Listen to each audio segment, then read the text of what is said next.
મહીસાગર જિલ્લા પુરવઠા અધિકારીની 4 વ્યાજબી ભાવની દુકાનો પર કાર્યવાહી। 3 વ્યાજબી ભાવની દુકાનદારોનો પરવાનો 60 દિવસ માટે તો એક દુકાનનો પરવાનો 30 દિવસ માટે મોકૂફ કરવામાં આવ્યો। મહીસાગર જિલ્લાના ખાનપુર, લુણાવાડા, બાલાસિનોર અને કડાણા તાલુકામાં વ્યાજબી ભાવની દુકાન પર ચેકિંગ હાથ ધરવામાં આવ્યું હતું। આ 4 દુકાનોમાં વધુ માત્રામાં અનાજનો જથ્થો મળી આવ્યો હતો, જેથી કાર્યવાહી કરવામાં આવી હતી। વ્યાજબી ભાવના દુકાનદારો સામે કાર્યવાહી કરવામાં આવી છે, જેમાં એક દુકાનદારનો પરવાનો 30 દિવસ માટે મોકૂફ રાખવામાં આવ્યો છે। વધુ માત્રામાં અનાજનો જથ્થો મળી આવતા આ પ્રકારની કાર્યવાહી કરવામાં આવી છે અને 3 દુકાનદારોના પરવાના 60 દિવસ માટે મોકૂફ કરવામાં આવ્યા છે।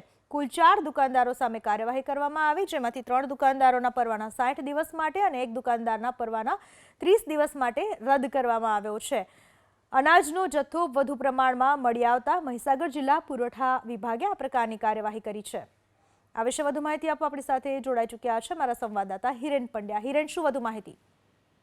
જી ચોક્કસ, જે રીતે વાત કરવામાં આવે તો મહીસાગર જિલ્લામાં સસ્તા અનાજની જે દુકાનો છે તે દુકાનો ઉપર પુરવઠા વિભાગ દ્વારા ચેકિંગની કામગીરી હાથ ધરવામાં આવી હતી। મામલતદાર દ્વારા અલગ અલગ ટીમો બનાવી અને આ કામગીરી હાથ ધરવામાં આવી હતી, જેમાં જે ગેરરીતિ ઝડપાઈ છે તે મહીસાગર જિલ્લાના કડાણા, બાલાસિનોર, લુણાવાડા અને ખાનપુર તાલુકાની જે 4 સસ્તા અનાજની દુકાનો છે તેની ઉપર કાર્યવાહી હાથ ધરવામાં આવી છે, જેમાં 3 દુકાનોનો પરવાનો 60 દિવસ માટે તો એક દુકાનનો પરવાનો 30 દિવસ માટે રદ કરવામાં આવ્યો છે। જેને લઈને જે વ્યાજબી ભાવની દુકાનોમાં ગેરરીતિ કરતા જે દુકાનદારો છે તેમાં ભભરાટ જોવા મળી રહ્યો છે। જી હિરેન, આભાર આપનો તમામ માહિતી બદલ।